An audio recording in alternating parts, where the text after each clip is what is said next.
Mga taong nawawala, himalang natagpuan pang buhay. Mabigat at masakit ang realidad ng mga nawawala. Hindi natin alam kung nasaan na sila o kung ano na ang nangyari sa kanila. Sa laki ng mundo, napakaraming posibilidad. Maaaring may maganda, pero maaari ring masaklap. May mga nawawala na hindi na muling nahanap. Mayroon ding natagpuan, pero wala nang buhay. Pero may mga nakakagulat na kwento kung saan ang mga nawawala natagpuan na buhay sa pinaka hindi inaasahang pagkakataon. Tara, pag-usapan natin. Number 5. Shannon Matthews. February 19, 2008, dineklarang missing ang 9-year-old na si Shannon Matthews sa Dewsbury, England. Mabilis na kumalat ang balita tungkol sa pagkawala ng bata at naging headline ito sa buong bansa. Habang ang nanay ni Shannon na si Karen Matthews ay lumabas sa TV na umiiyak at nananawagan ng tulong sa publiko para mahanap ang kanyang anak. Maraming naawa at nabahala sa sinapit ni Shannon. Habang lumilipas ang mga araw, mas dumarami ang mga pulis at volunteers na sumasama sa paghahanap. Nag-viral sa social media ang mga pictures ni Shannon at nag-alok pa ng reward ang isang newspaper publication ng £50,000 para sa makakahanap sa kanya. Pero kahit na anong efforts sa paghahanap sa bata, walang bakas, walang nahanap na lead, parang nawala si Shannon na parang bula. Matapos ang 24 days, marami ang pinanghinaan na ng loob. Iniisip na ng marami na hindi na kailanman mahahanap si Shannon.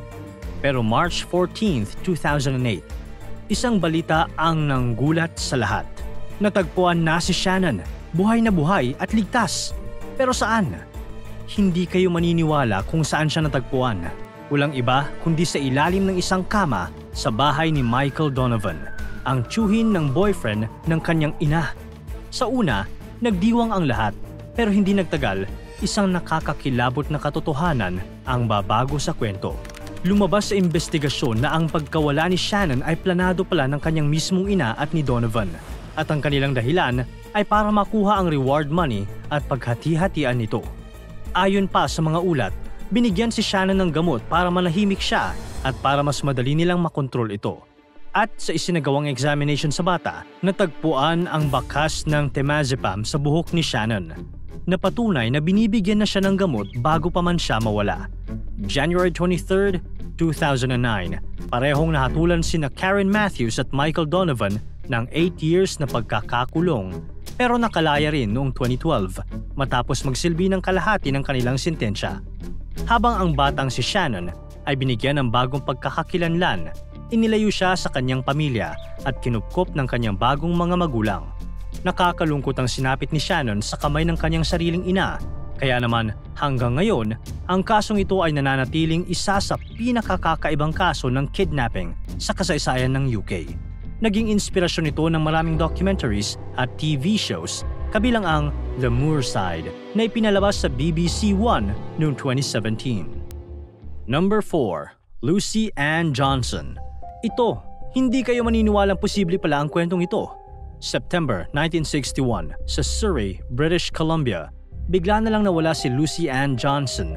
Naiwan niya sa kanilang bahay ang kanyang asawa na si Marvin at ang kanilang dalawang anak, ang 7 taong gulang na si Linda at ang kanyang kapatid na si Daniel. Walang nakakaalam kung saan siya nagpunta o kung ano ang nangyari sa kanya. Paglipas ng mga taon, lumaki si Linda na walang ina at unti-unting inakala ng lahat na patay na si Lucy. Umabot pa sa puntong hinukay ng mga pulis ang bakuran ng bahay nila sa posibilidad na ibinaon doon si Lucy ng kanyang sariling asawa, pero wala silang nahanap na bangkay. Pagkatapos ng 52 years, marami nang nagbago. Pero si Linda, patuloy pa rin sa paghahanap sa kanyang nanay. Summer noong 2013, binuksan muli ng Surrey RCMP ang kaso bilang bahagi ng kanilang Missing of the Month series. Nagdesisyon si Linda na maglagay ng mga ads sa mga dyaryo sa Northern BC at Yukon. Umaasang may makakakita pa sa kanyang ina na mahigit 5 dekada nang nawawala. Isang araw, tumawag ang isang babae sa pulis. Sinabi niyang nanay niya ang nasa picture. Nagulat si Linda. Buhay pa pala si Lucy at nakatira sa Yukon. At higit pa roon, may bago na itong pamilya, kasama ang asawa nito at 3 anak, kabilang ang babaeng tumawag na si Rhonda. Agad na lumipad si Linda papuntang Whitehorse, Yukon para makita ang kanyang ina. At nang magkita sila sa airport, nagyakapan sila ng kanyang ina. Isang reunion na hindi nila inakalang mangyayari pa. Nakilala rin ni Linda ang kanyang mga bagong kapatid at mga tiyahin. At ang tanong ni Linda sa ina, bakit siya nito iniwan? Sabi ni Lucy, inabuso siya ni Marvin at nalaman niyang may ibang babae ito. Sinubukan niyang isama ang mga bata noong umalis siya, pero hindi siya pinayagan ni Marvin. Nadurog din ang puso ni Lucy nang malamang pumanaw na ang anak niyang si Daniel. Noong teenager pa lamang ito. Ngayon, regular nang nag-uusap sa telepono ang mag-ina. Plano ni Linda na bumisita ulit at iniisip pa nga niyang lumipat sa Yukon para mas makasama ang kanyang ina na ngayon ay 77 taong gulang na. Number 3. Lula Cora Hood.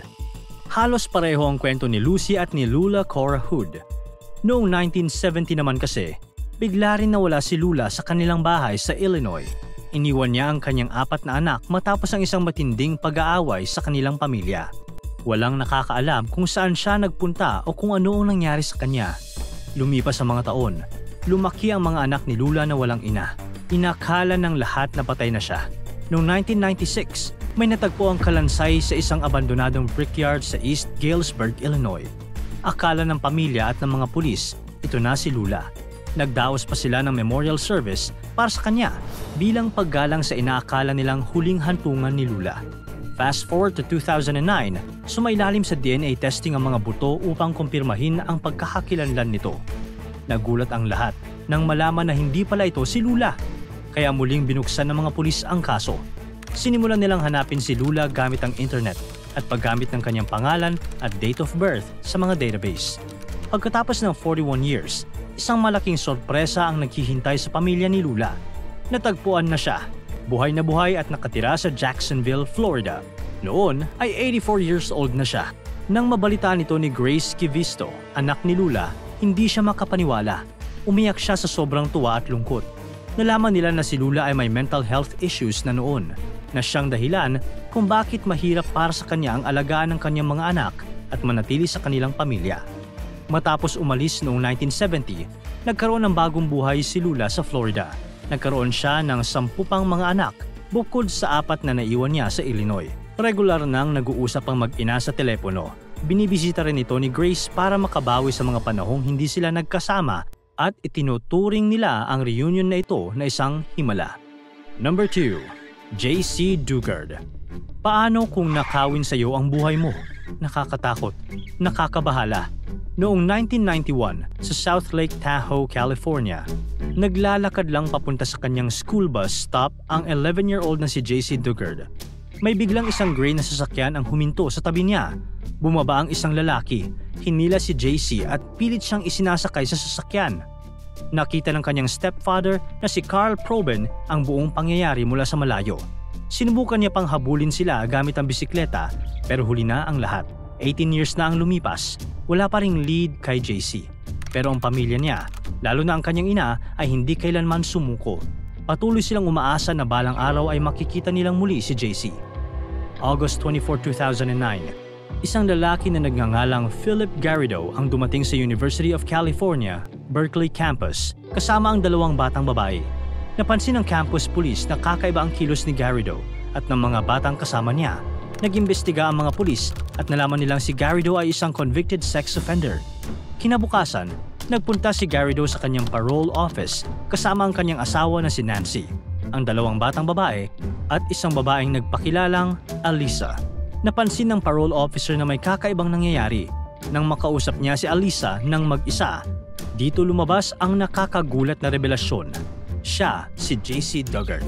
Sa investigasyon, nalaman nila na binihag ng mag-asawang Garrido sa loob ng 18 years si JC. Itinago siya sa likod ng bahay nila sa Antioch, California sa isang tagong space na binuo gamit ang mga tent at shed.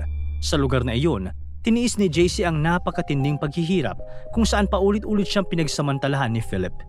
Noong una, kinukulong siya sa isang soundproof na shed at naka-handcuff. Si Philip ang nag-iisang tao na nakakausap niya at binibigyan lang siya ng timba para gawing banyo. Nagdalang tao si JC sa edad na 13 at nasundan noong 17 years old siya. Kung iniisip niyo kung bakit hindi nagawang tumakas ni JC, hindi niya ito nagawa dahil sa takot at psychological manipulation ng mga Garrido.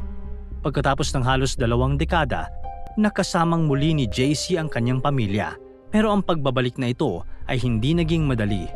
Kinailangan niyang harapin ang trauma ng kanyang karanasan at matutong mamuhay muli ng normal.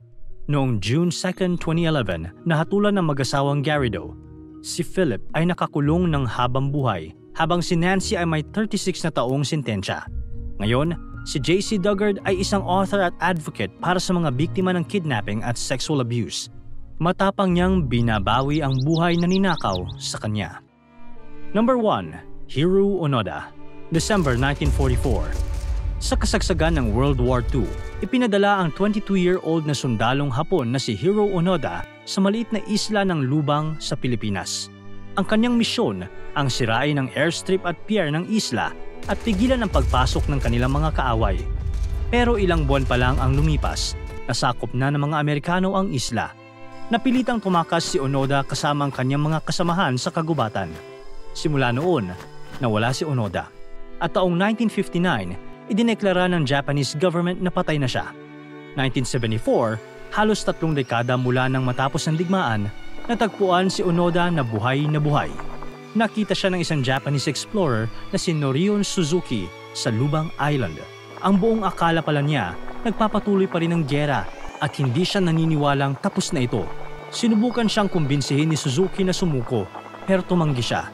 Sinabi niyang hindi siya aalis sa gubat hanggat hindi iniuutos ng kanyang dating commander. March 1974, dumating ang dating opisyal ni Onoda sa Lubang at personal na iniutos ang kanyang pagsuko.